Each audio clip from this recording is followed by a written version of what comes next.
Alleluia, Alleluia, Alleluia, Alleluia.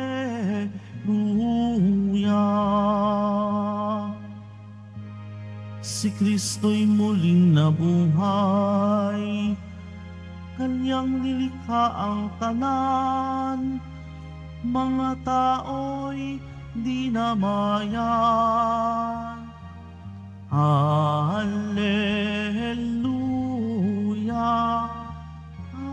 Alleluia,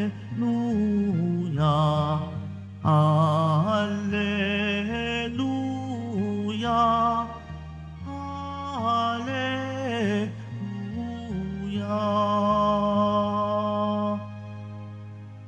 Sumainyo ang Panginoon at sumayo rin. ang mabuting balita ng Panginoon ayon kay San Juan. Papuri sa iyo, Panginoon. Nang nagtatakip silim na, ang mga alagad ay pumunta sa tabi ng lawa, sumakay sa bangka, patawid sa Capernaum. Madilim na'y wala pa si Jesus. Lumakas ang hangin at lumaki ang alon. Nang makagaod sila ng mga 5 o 6 na kilometro, nakita nila si Jesus na lumalakad sa ibabaw ng tubig, palapit sa bangka, at sila'y natakot. Ngunit sinabi niya sa kanila, "Huwag kayong matakot, ako ito." Tuwang-tuwa nilang pinasakay si Jesus sa bangka, at pagdakay sumadsad ang bangka sa kanilang patutunguhan. Mga kapatid, ang mabuting balita ng Panginoon. Pinupuri ka namin, Panginoong Jesucristo. Magsiyo po muna lahat. Magandang umaga po sa lahat. Bahagi na ng kasaysayan ng simbahan ang image ng bangka, ship or boat. Mula noon hanggang ngayon, kapag meron kang gustong ipakita na paglalakbay sa loob ng simbahan, bangka ang kaniyang pinaka-simbolo. Kaya nga po siguro kung natatandaan ninyo nung pagbisita dito ni Saint John Paul II noong 1995, the World Youth Day, ang image noong World Youth Day logo noong 1995 ay bangka. The Pope and the youth together. Tapos bangka yung symbol.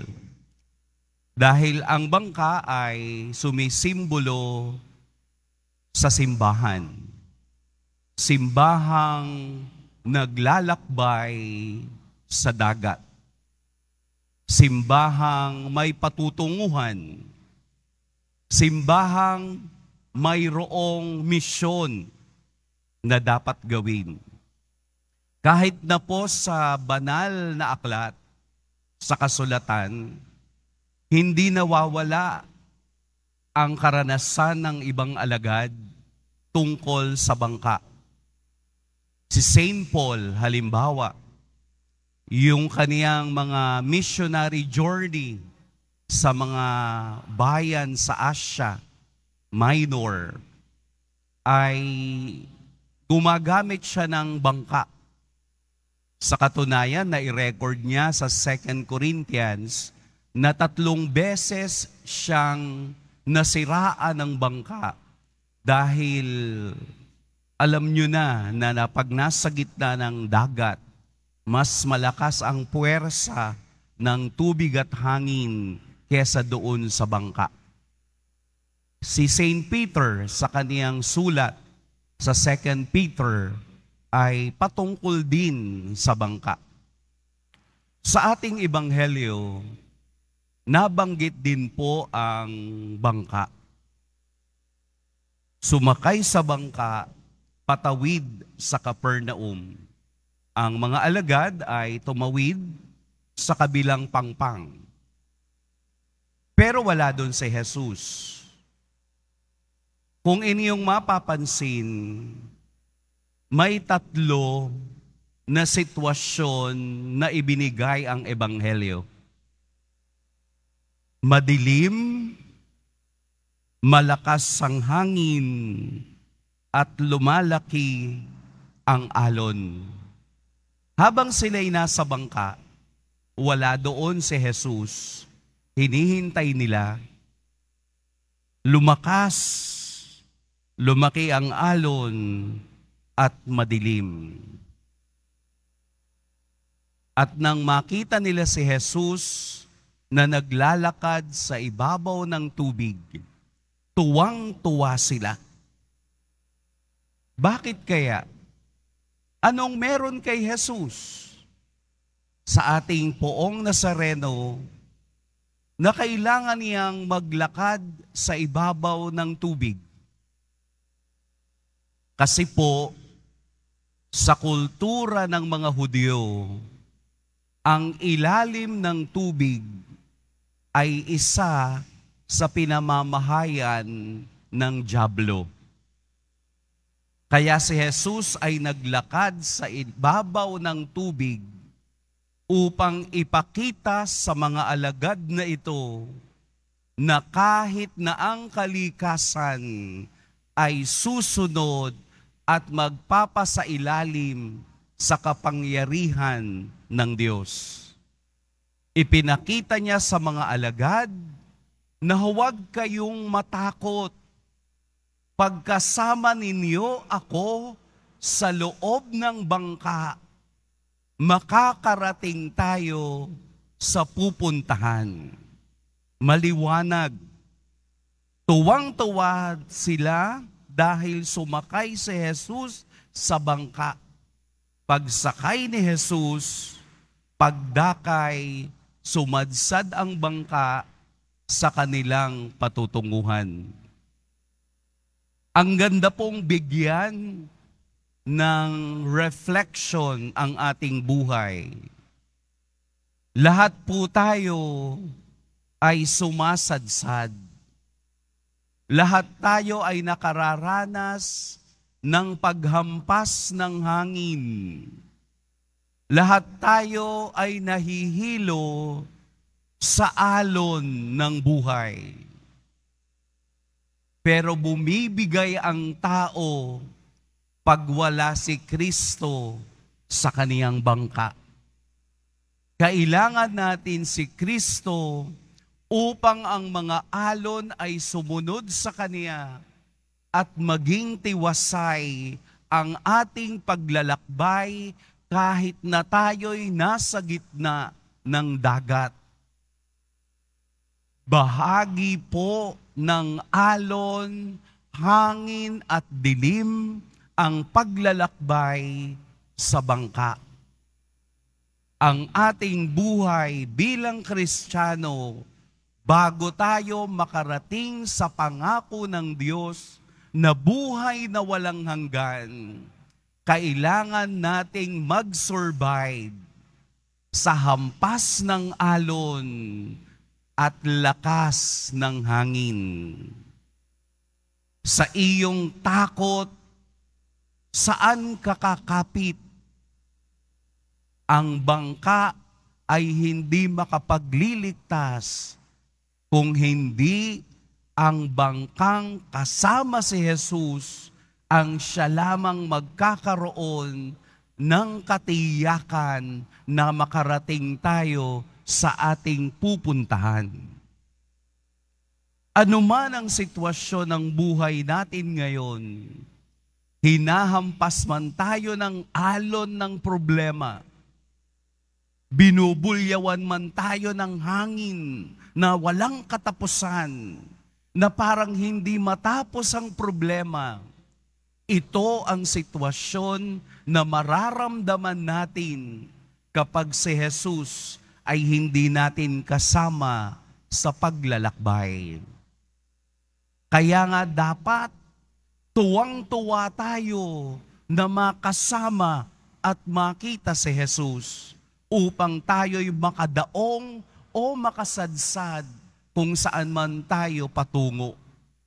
Pero isa lang ang tiyak, kapag kasama natin si Jesus, naroon ang kapanatagan, naroon ang katiwasayan, naroon ang kapayapaan.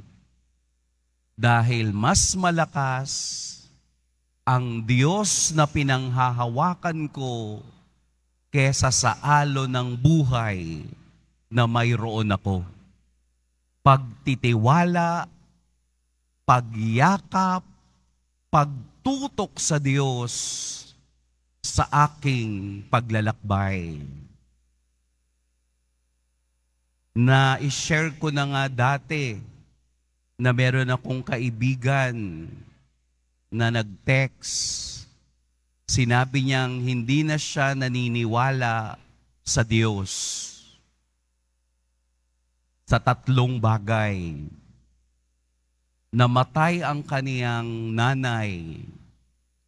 Pagkatapos ng 6 months, namatay ang kaniyang asawa. Pagkatapos ng 3 months, naoperahan siya at hindi na siya magkakaanak kailanpaman. Kaya sabi niya, may Diyos ba? Bakit daw? Ibinalik ko sa kaniya ang tanong, naalala mo ang Diyos ngayong nararamdaman mo ang alon sa iyong buhay. Pero nung nagsasaya ka, kasama mo ang nanay mo, kasama mo ang asawa mo, at wala kang nararamdaman ang saya-saya mo, pero hindi mo naaalala ang Diyos. Ngayong may alon ka na, winawasiwas ka na ng alon ng buhay, ngayon mo sasabihin, may Diyos ba? Unfair sa Diyos. Hindi mo nga siya kasama sa iyong kasiyahan, tapos gusto mo samahan ka niya sa iyong problema. Huwag ganon. Dapat kasama natin ang Diyos sa saya o sa problema para alam natin kung papaanong ang Diyos ay gagalaw sa ating buhay. At sinabi ko sa kaniya, huwag kang mag-alala. Hindi lang ikaw ang walang nanay. Hindi lang ikaw ang namatayan ng asawa. At hindi lang ikaw ang naoperahan.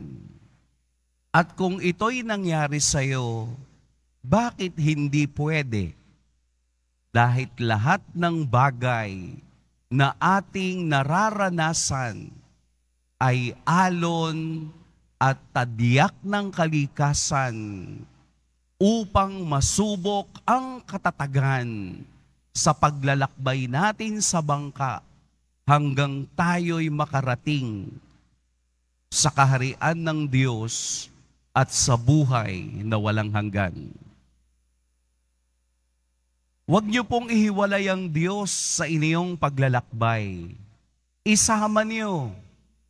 Makikita ninyo at mararamdaman ninyo na kapag kasama mo ang Diyos, naroon ang tuwa at saya, naroon ang katiyakan, naroon ang lakas.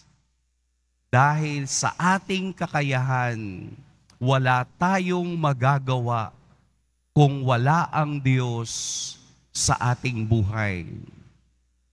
Mapamasaya ka man o maging malungkot ka man, isama mo pa rin ang Diyos. Sapagkat kung kasama mo ang Diyos, sino pa ang mas hihigit sa Kanya na kahit ang kalikasan ay sumusunod sa Kaniya at kinikilala ang Kaniyang kapangyarihan. At kung kasama natin ng Diyos sa paglalakbay, ligtas tayong makakarating sa ating paroroonan. Isama po natin ang ating Poong Jesus Nazareno, anuman ang ating nilalakbay sa buhay ngayon. Pagpalain tayo ng Poong May Kapal.